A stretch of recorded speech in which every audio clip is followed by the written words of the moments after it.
할렐루야. 오늘은 요한복음입니다.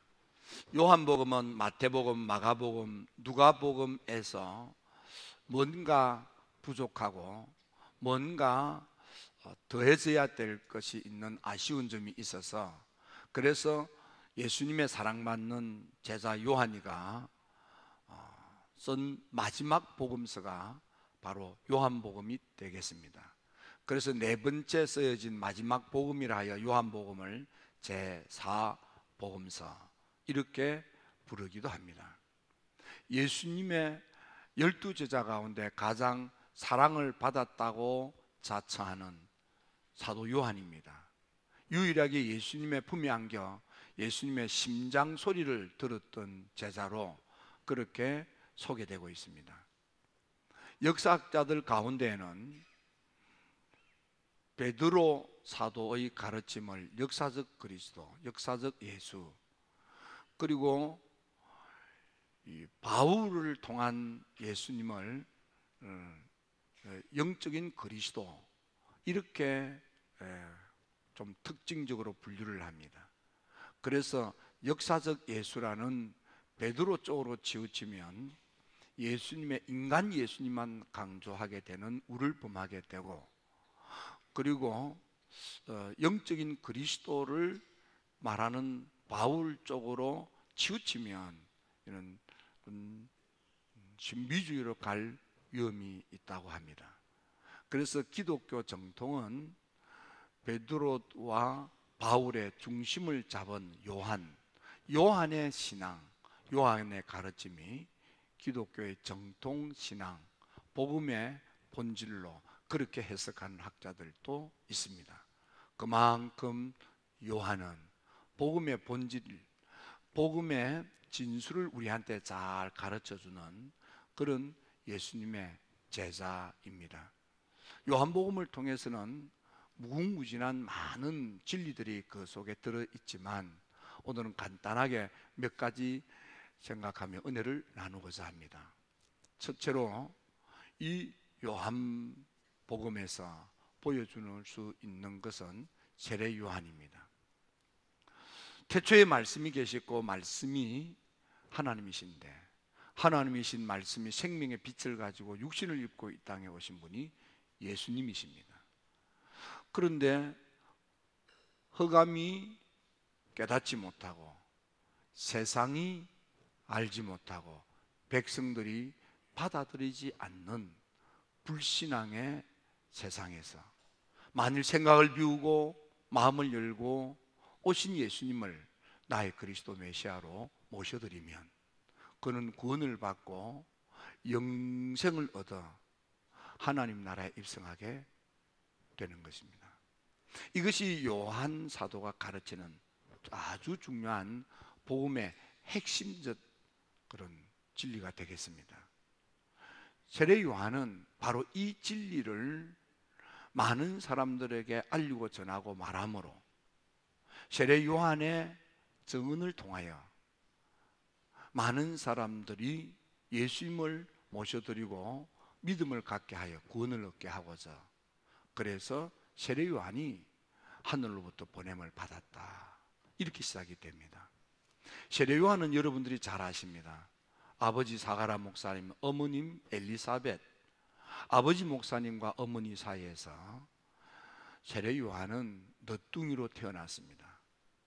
얼마나 너뚱이냐 하면 세례 요한이 나이 많아 늙었고 어머니 엘리사벳도 나이 많아 늙어 이제는 아기를 가질 수 없는 경수가 끝난 그런 할머니였습니다. 사가랴 목사님이 지성소에 들어가 하나님을 만나자 하나님께서 사가랴 목사님에게 너가 평소에 나에게 기도한 대로 내가 이제 너에게 응답하마. 너가 평소에 나한테 아이를 달라고 구했지, 이제 너에게 주마 하자 사가랴 목사님은 지극히 상식적이고 지극히 일상적인 생각을 가진 사가랴 목사님이 하나님 그렇게도 모르십니까?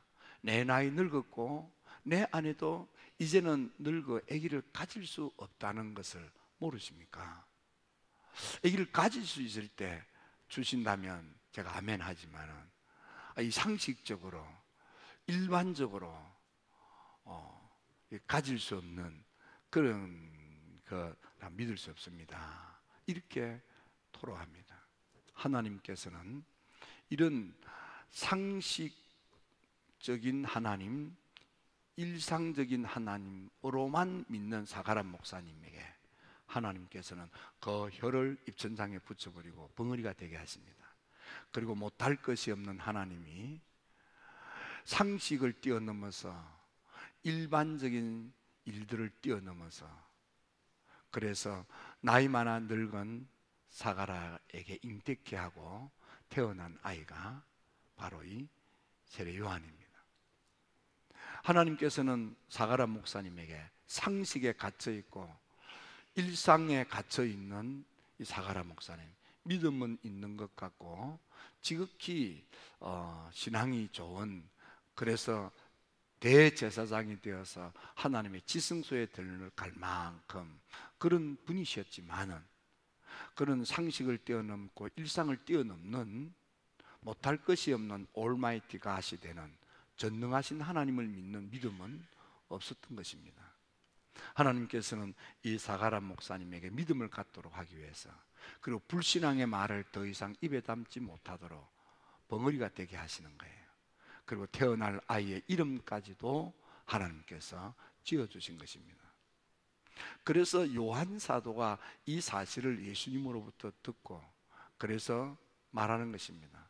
하늘로부터 내려온 세례 요한이 있는데 그 세례 요한은 간증을 통해서, 증언을 통해서, 그래서 예수님을 그리스도로 영접하도록 믿어서 구원을 얻게 하기 위하여 간증자로 보냄을 받았다, 그렇게 소개함으로 요한복음이 시작됩니다. 세례 요한, 그는 가만히 있어도 대제사장의 반열에 서서 호요식하며 등 따시고 배부른 모든 특권을 누리는 사람이었습니다. 하지만 하나님께서 이 세례 요한에게 오셨습니다. 요한아, 너는 이렇게 등 따시고 배부르게 호요식하다가 일생을 마치겠느냐? 아니면 춥고 배고프며 고생이 되더라도 내가 원하는 일, 내가 시키는 일을 하다가 내 인생을 마치고 나에게 오겠느냐? 세례 요한은, 하나님, 제가 배부르고 등 따시며 호요식하다가 그렇게 의미 없는 인생을 살기보다는 춥고 배고파도 먹는 것이 부실하고 추위에 낙타 가죽을 벗겨 뚫뚫 마르고 그렇게 산다 할지라도 저는 주님이 원하시고 주님이 시켜지는 일을 하다가 주님 곁에 가고 싶습니다. 그래서 세례 요한은 하나님께서 원하시는 대로 광야로 가게 됩니다. 그때 하나님이 하라시는 대로 광야에 가서 춥고 배고파도 광야에 가서 거기서 메뚜기를 잡아먹고 거기서 낙타 가죽으로 옷을 뚫뚫 말아서 입고, 그리고 요단강물을 떠서 회개의 물세를 주기만 하면 됩니까? 하나님께서 아니다, 너가 그 일을 하는 것 자체가 중요한 것이 아니고 진짜는 따로 있다. 너가 광야에 가서 춥고 배고프며 헐벗고 굶주릴 때, 그때에 그 고생마다 하지 않고 거기서 회개의 물세를 주면서 너가 해야 될 진짜 일이 따로 있다. 그것은 너가 물로 세례를 줄 때 하늘이 열리고 성령이 임하는 것을 네 두 눈으로 보게 될 거다. 그분이 그리스도 메시아 주님이시란다. 세례 요한은 자기에게 오셔서 하신 하나님의 말씀을 명심하고 가서 춥고 배고픔, 역경과 고난을 견디면서 물로 회개의 세례를 베풀면서 그는 늘 주목하기를 하늘이 열리고 성령이 임하는 것을 찾는 거예요. 드디어 예수님이 오시자 세례를 베풀 때에 물로 세례받고 믿음으로 기도하는 예수님에게 그렇게도 찾고 찾던 하늘이 열리고 성령이 임하시고 하나님의 음성이 들려지자 세례 요한은 무릎을 치면서 바로 이분이 하나님의 어린 양이다 하고 외치기 시작합니다. 이때에 요한 사도는 세례 요한에 대한 말을 기억하고 기록으로 남기는데, 세례 요한도 나는 누가 우리의 그리스도 메시아 주님인지 알지 못했으나, 나도 누가 우리의 그리스도 메시아 주님이신지 알지 못했으나 날들어 이 호의호식하는 대제사장의 특권을 포기하고 광야에 가서 춥고 배고픈 이 고난 가운데서 물로 세례를 베풀라고 명령하신 그 하나님께서 말씀하신 대로 내가 봄에 하늘이 열리고 성령이 임하는 것을 보고 이분이 우리의 그리스도 메시아 주님이라고 여러분에게 말합니다 하고 털어놓습니다. 이게 세례 요한인 것입니다. 여러분, 세례 요한은 하나님을 만났고 하나님의 말씀에 따라 주목하며 기다리다가 역경과 고난 가운데서도 흔들리지 않고 하나님의 사건이 눈앞에 펼쳐지기를 앙망하며 수고하다가 드디어 하나님께서 행하신 놀라운 성령의 강림을 보고 그는 드디어 나는 봤다 하고 목격담을 털어놓기 시작하는 것입니다. 이렇게 해서 시작되는 게 복음입니다. 복음은 목격담입니다. 복음은 하나님을 만났던 사람들의 사건들을 요약하여 간추려서 기록한 것이 복음인 것입니다. 오늘 여러분들도 주님께 나와 세례 요한이가 하나님을 만났던 것처럼 하나님을 만나시고, 세례 요한이가 하나님이 원하시고 하나님이 바라시는 것을 고생이 되어도 감당했던 것처럼 오늘 여러분들도 하나님이 원하시고 바라시는 것을 위하여 고생이 돼도 힘이 들어도 그 길을 걸어가는 여러분이 되시기를 주님의 이름으로 축원합니다. 두 번째로 요한복음에서 볼 수 있는 것은 믿음입니다. 믿음. 여러분, 요한복음은 참 놀랍습니다. 요한복음은 마태, 마가, 누가에서 볼 수 없는 독특한 강조점이 있는데, 그것은 예수 그리스도 우리 주님께서 능력으로 어떤 일을 행하실 적마다, 그래서 그 사건으로 말미암아 예수님의 능력으로 인한 표적, 기적으로 말미암아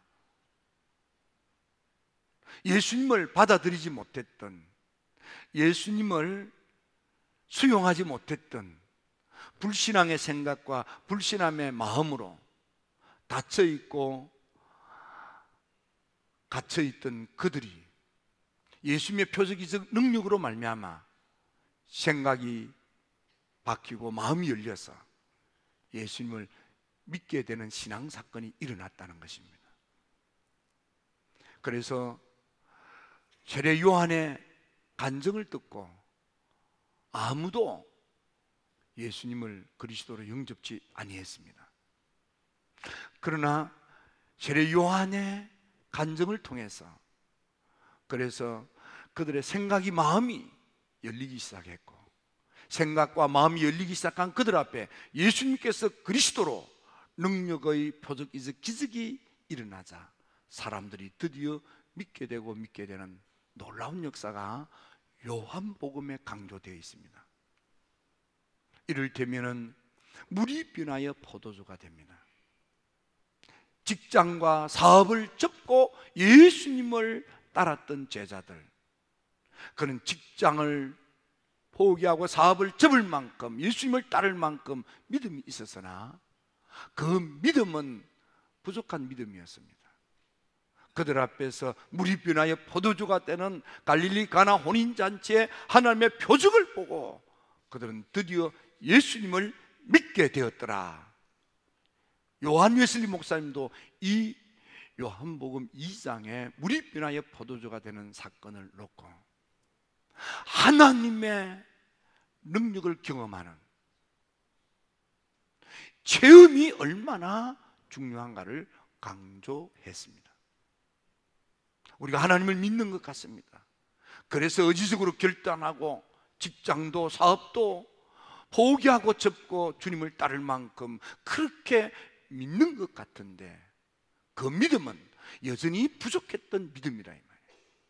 그런데 하나님의 그리스도의 표적 이적 능력의 체험을 통해서 드디어 예수님을 그리스도 메시아 주님으로 믿는 믿음이 생기기 시작하는 거예요. 요한복음에는 이랬던 놀라운 이야기들이 계속해서 반복됩니다. 나다나엘이 주님 앞에 왔습니다. 주님께서 나다나엘아, 네가 무화과 나무 앞에서 기도하는 것을 내가 보았다. 자기의 과거를 알고 있는 예수님 앞에 선 나다나엘, 당신은 정말 선지자입니다 하자 예수님께서 아니야 네가 잘 믿으면 하늘이 열리고 사닥다리가 놓이고 천사들이 오르락 내리락 하는 것을 보게 되는 진짜 하나님의 나라를 경험하는 날이 올 거라고 했습니다. 니고데모가 왔습니다. 넌 물과 성령으로 거듭나야 하나님 나라를 보게 될 거고 물과 성령으로 거듭나야 하나님 나라에 들어갈 거라고 했습니다. 물과 성령으로 거듭나는 게 무엇입니까? 예수를 그리스도로 참으로 영접하는 것입니다. 예수님을 나의 그리스도로 나의 메시아로 내 주님으로 모셔드리는 것입니다. 성령의 은혜가 아니고서는 아무라도 예수님을 참으로 나의 주님이라고 고백할 수가 없습니다. 성령의 은혜 역사로만 예수님이 나의 주님 이렇게 되는 것입니다. 수가성 여인을 만났습니다. 자기의 과거를 아는 예수님을 통해서 마음이 동했습니다. 이분이 선지자 메시아겠구나. 동네 사람에게 털어놓았습니다. 나는 오늘 만났다, 오늘 들었다, 오늘 보았다 하고 떠들고 다녔더니 그 말을 들은 동네 사람들이 참말인가 하고 나왔다가 예수님을 만났고 예수님 이야기를 들으면서 그건 드디어 믿음이 생기게 되는 것입니다. 예수 그리스도 오병이어의 기적이 일어나자 많은 사람들이 그 오병이어의 기적을 보고서 예수님을 드디어 더 믿게 되는 놀라운 일들이 일어납니다. 나사로가 죽어 다시 살아났습니다. 이것 때문에 많은 유대인들이 믿게 되고 가는 데까지도 예수님을 믿게 되는 것입니다. 여전히 못 믿는 사람이 있지만은 그러나 못 믿는 사람들 가운데 이런 예수님의 그리스도의 사역을 통하여 일어나는 표적기적 기적 때문에 믿지 못했던 사람들이 생각이 열리고 마음이 변하여 예수님을 나의 그리스도 메시아 내 주님으로 모셔드리는, 받아들이는 이런 믿음의 사건들이 일어나고 있는 것입니다. 예수님이 십자가에 달려 돌아가시는 모습을 보고 그것을 입에 담았던 사람들의 이야기를 통해서 믿는 사람이 생기기 시작합니다. 요한 사도는 내가 이 요한복음을 기록한 것도 예수님이 그리스도라는 사실을 받아들이고 믿어서 그래서 영생의 구원을 얻도록 하고자 하는 그런 목적으로 요한복음을 기록했다고 되어 있습니다. 하나님의 놀라운 은혜 역사로 말미암아 경험되어지는 그리스도의 사건은 예수님을 그리스도로 내 메시아로 나의 주님으로 모셔드리고 영접하라는 하나님의 사인인 것입니다. 하나님께서 왜 일상적이지 않는 그리스도로서 표적 이적 기적을 행하시느냐? 생각을 비우고 마음을 열고 예수님을 그리스도로 메시아로 주님으로 받아들이라는 거예요. 모셔드리라는 거예요. 영접하라는 거예요. 그래서 요한복음 1장 12절에 영접하는 그 사람이 하나님의 자녀가 되어 영생의 구원을 받는다는 거예요. 요한복음의 강조점은 하나님의 표적 이적 기적은 믿지 못하는 우리들이 믿음을 갖도록 하기 위한 하나님의 특단의 조처라 이 말이에요. 그러므로 여러분들은 이 가을에 하나님의 그리스도 사역을 그것이 어떤 형태이든지 경험할 적마다 여러분 믿음을 더 가지십시오. 받아들이십시오. 그리고 누리십시오. 하나님의 구원이 여러분의 될 것입니다. 가정의 구원이, 아들, 딸들에게 구원이, 생업의 구원이, 여러분의 인생의 구원이 하나님의 나라로 나타나게 될 것입니다. 마지막 세 번째, 예수님을 그리스도로 영접한 사람은 반드시 내가 보고 듣고 경험한 목격담을 알지 못하는 사람에 알리고 전하고 털어놓아야 하는 것입니다. 세례 요한이가 하나님을 만났고 하나님의 음성을 들었습니다. 하나님의 부르심에 따라 하나님이 원하시는 일에 고생이 되어도 헌신적으로 순종했습니다. 그래서 광야에 나아가 춥고 배고픔을 이기면서 오는 이들에게 회개의 물세례를 베풀며 누구에게 하늘이 열리고 성령이 임하는지를 살피다가 예수님을 보자마자 그는 여지까지 입 다물고 있던 그의 속마음을 드디어 털어놓기 시작합니다. 나도 그가 누구인지 알지 못했으나, 나도 그가 누구인지 알지 못했지만 나를 일광야에 나와서 이고생을 하면서 이 일을 하게 하신 그분께서 말씀하시기를 성령이 임하는 그분이 그리스도다, 메시아다, 주님이다 하시기로 내가 여러분에게 말합니다. 보라, 이분이 하나님의 어린 양입니다. 세상 죄를 지고 가는 하나님의 어린 양입니다. 이분이 그리스도입니다. 이분이 메시아입니다. 이분이 주님입니다 하고, 내가 보았다, 하나님이 오셔서 말씀하신 대로 내가 보았다, 내가 목격했다 라고 외침으로 복음 선포가 시작되는 겁니다. 이 이야기를 들은 두 제자 가운데 한 사람이 안드레인데, 세례 요한 이야기대로 예수님 곁에 가까이 보았더니 안드레도 가까이 보니까 세례 요한의 이야기처럼 이분이 그리스도 메시아 주님이라는 것이 느껴졌습니다. 그는 단걸음에 돌아서서 형님 시몬을 찾아갔습니다. 시몬 형님, 시몬 형님, 우리 선생님 말씀 듣고 가까이 가봤더니 예수님 그분은 정말 그리스도 메시아 주님 맞습니다. 형님 한번 가보세요 하고 형님을 모시고 예수님 앞에 다가갔습니다. 그래서 예수님께서 말씀하십니다. 요한의 아들 시몬아, 육의 사람 시몬아, 불신앙의 사람 시몬아, 아직 믿지 못하는 시몬아, 그러나 너가 믿음을 가지면 너는 믿음의 사람 게바가 될 것이고 복음의 사람 베드로가 될 거다.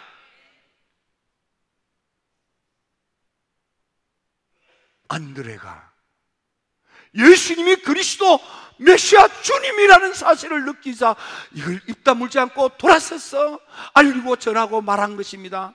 나는 예수님을 만나보았다, 예수님이 그리스도 맞다, 나는 경험했다, 나는 체험했다 하고 자기가 보고 듣고 경험한 것을 알리고 전하고 말하는 것입니다. 이튿날 예수님께서 필립을 만나 필립들아 가까이 오라, 나를 따르라 불렀습니다. 주님 가까이 가 주님을 따르는 필립이 주님을 가까이 주님을 따르다 보니까 예수님이 그리스도 메시아 주님이라는 사실이 느껴졌습니다.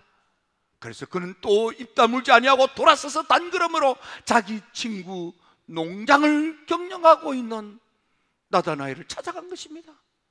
나다나엘은 철저하게 상식의 사람이었습니다. 상식에 머물러 있고 상식을 뛰어넘지 못하는 것입니다. 그래서 필립이가 이 친구 나다나엘에게 하여튼 네 상식적인 말을 내가 어떻게 이길 수 없다. 그런데 말이야, 막 다 그것도 절묘하고 한번 와봐, 한번 와봐, 한 번만 만나봐. 하도 필립이가 애글복글하니까 나다나엘이 내키지 않는 마음으로 뜨벅뜨벅 걸어서 주님을 찾아온 거예요.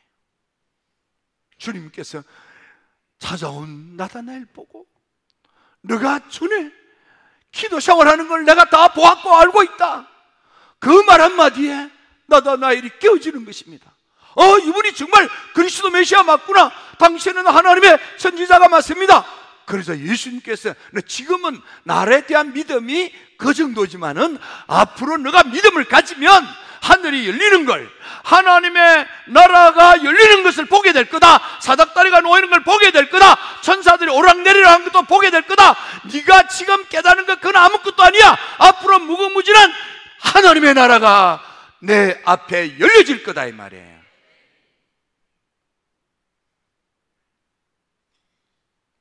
이것이 복음 전파입니다. 이것이 선포입니다. 내가 보고 듣고 경험한 것을 말하는 것입니다. 요한 웨슬리 목사님 초창기에 많은 사람들이 요한 웨슬리 목사님의 목회 현장에 일어나는 성령의 특이한 현상들에 대하여 이해하지 못하고 뭘 이해? 그래서 험담을 하고 겁박을 했습니다. 조롱을 하고 비방을 했습니다.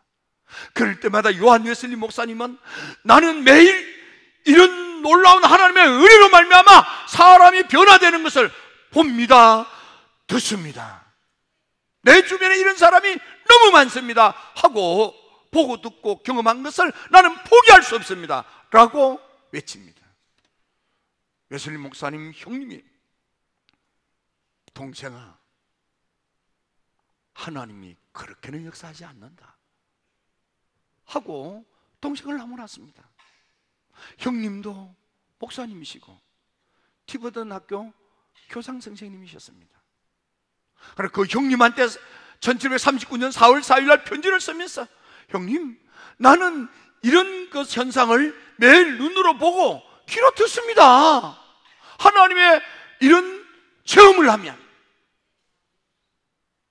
사자 같은 사람이 양같이 온순한 사람으로 확 변합니다.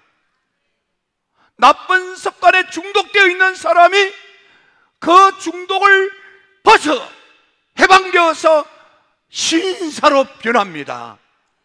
사악한 짓을 하던 사람이 그것이 얼마나 구역질 나는지를 알고 손을 툴툴 들고 변하여 새 사람이 됩니다. 나는 이것을 매일 목격합니다. 나는 이 일을 그만둘 수 없습니다. 하나님이 하시는 일입니다 하고 항변합니다. 웨슬리 목사님의 이런 논조의 글들이 여러 편 나오는데 우리 교회의 웨슬리의 답변이라는 팜플렛에 그것들이 적나라하게 기록되어 있습니다. 웨슬리 목사님 많은 사람들에게 누누이 반복하는 것은 현상을 주목하지 말라, 하나님의 은혜를 참으로 체험을 하면 삶 전체가 변한다 이 말이야. 성령이 강림하실 때에 눈에 보이는 현상은 본질이 아니고 복음의 핵심 성령의 역사의 근본은 삶 전체의 변화이며 인격의 변화이고 사역의 변화이고 인생의 변화라는 말이에요. 이걸 신학적으로 성화라고 하는 것입니다. 하나님의 신성함이 충만해진다 이 말이에요. 여러분, 이 가을에 여러분들 모두가 다 예수님 이야기로 충만하여져서 신성한 것이 충만해지시고 여러분의 삶이 하나님의 나라가 도래되어 가정 천국으로, 자녀 천국으로, 사업 천국으로, 인생 천국이 되어서 마카리오스가 충만하시기를 축원합니다. 토브가 충만하시기를 축원합니다. 가정이 더 좋아질지어다. 아들 딸들이 더 복될지어다. 사업이 흥황하게 일어나게 될지어다. 남은 삶이 알곡 인생이 될지어다. 선택은 여러분들이 하는 것입니다. 기도드립니다.